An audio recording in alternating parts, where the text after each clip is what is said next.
I'm going home now apparently. So we have a bit of project to do today, and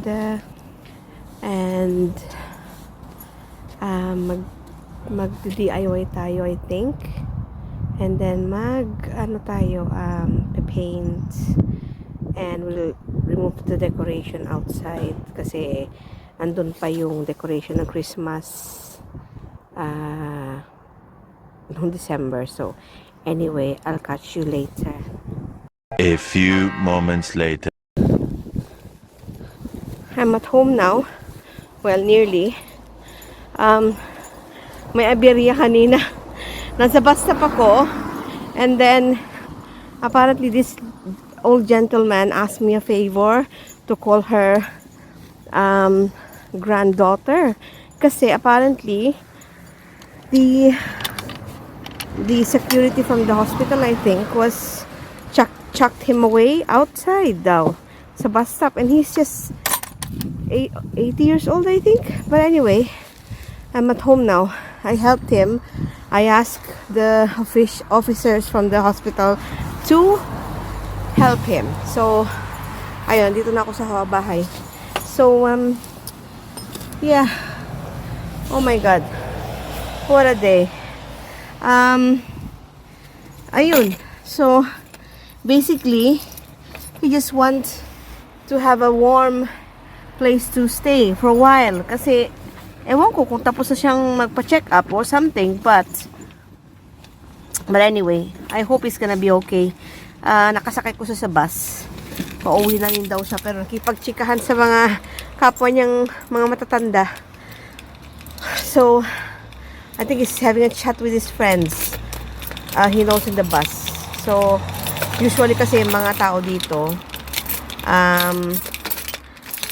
most of them knows each other, so that's why apparently they know each other, so they have to chat all the time. You know, they're very friendly, which is good.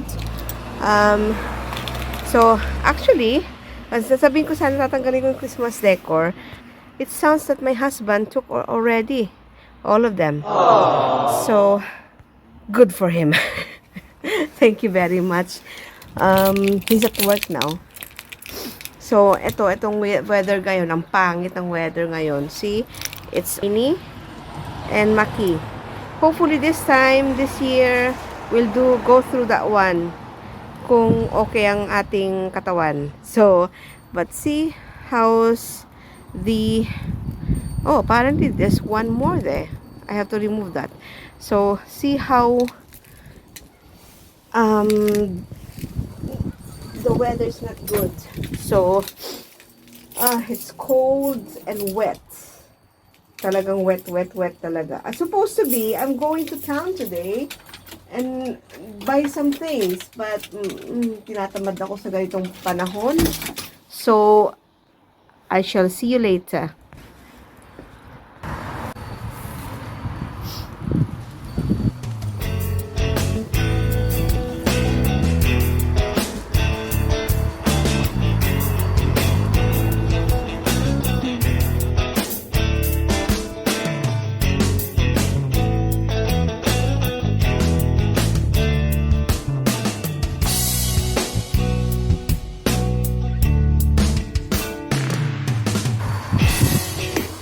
Malamig.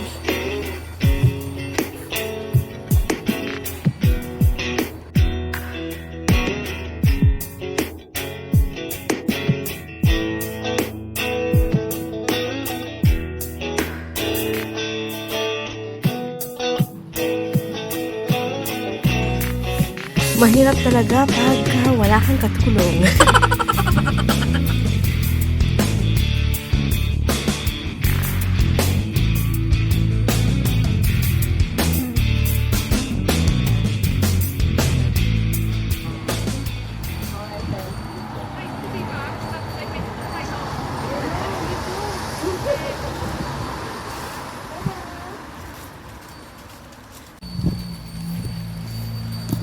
Oh, well, that's good.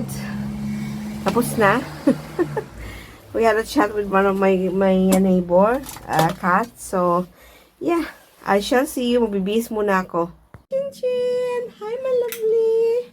Aww. Aww. Okay, I'm coming now. Hi, Chin Chin! Hello, guys! Look at Chin Chin! Oh. So, andito na ako sa bahay. Say hello to Chin Chin. He is doing well. Ano lang siya, overweight lang konti, but it's okay. Yun. So, bale, we're going to do something, hopefully, if not, next time na lang. But, I'll try to paint that one later on, hopefully. So, I catch you later. Bye! Hello, guys. Here you go again. Basically, we will do this one. It's just only temporarily anyway. So, I'm going to sand this and then paint all over after with the white paint. I think it's just a leftover from the, I don't know if you can see it, from the kitchen. So, it's just only temporarily. So, anyway, I have to sand this and then color this into white. As this one, it has a contact paper.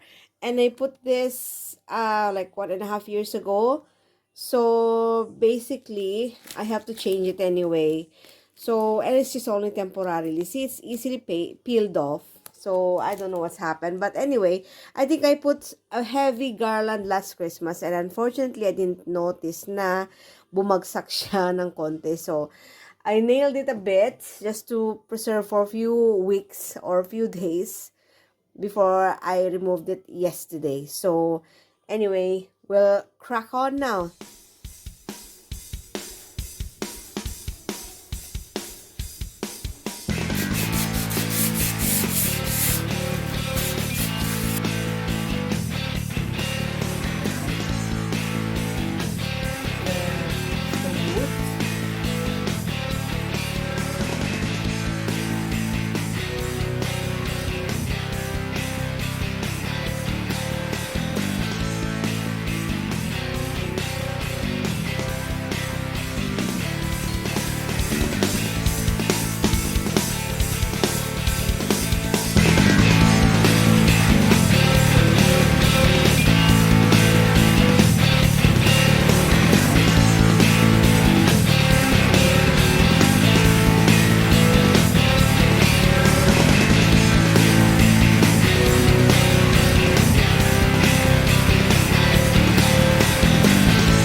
The other one, oh, or this one.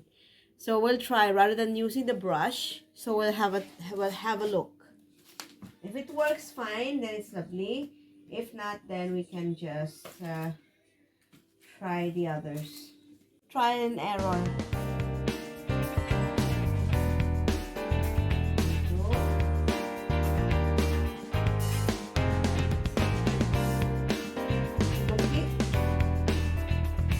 Chin, no. If you have a cat, don't let him come over. So, ito yun.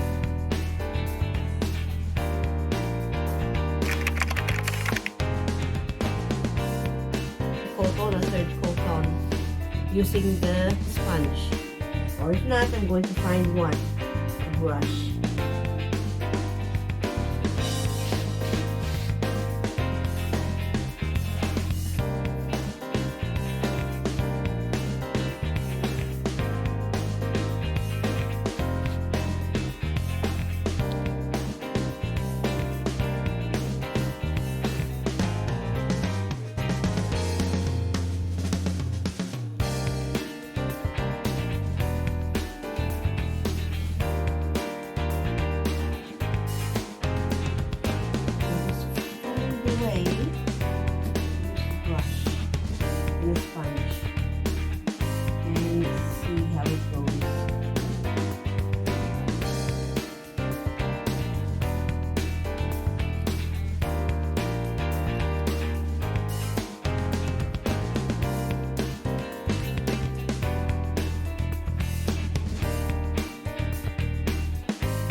painting in a artistic way. So I finished this part. As you can see, I did dab it para magkaroon siya ng texture. Hopefully, cross fingers if it works out. Because apparently this mantle or fireplace, electric fireplace, this one is made of wood. But that part is made of like a plasticky tile. I don't know. It's an old kasi. So basically, I'm just gonna paint it off, which I did. But this thing here, if you can notice, now this one is the same as this one. It's a contact paper, or contact paper. To cover it up. But apparently, if this works out, cross fingers, I might probably paint this one as well. But for now, I have to dry this off, and hopefully tomorrow I will remove the tape. I'm just gonna leave it for 24 hours or just overnight. It's enough. Probably morning tomorrow or evening tomorrow. I will check and see how it goes. If this thing works, then probably next time I'll do the bottom bit. So anyway, I'll catch you tomorrow. The next day. Good morning, guys. So it's 24 hours na. So as you can see, it is quite okay. So we'll just check na. Okay na siya.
Satisfying.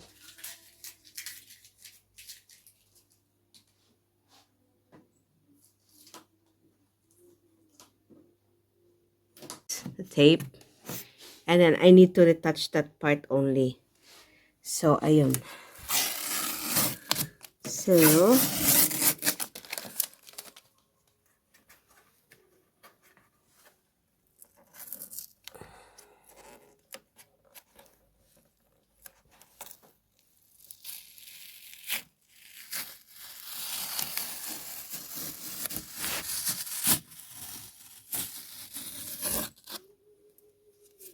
need to retouch that part.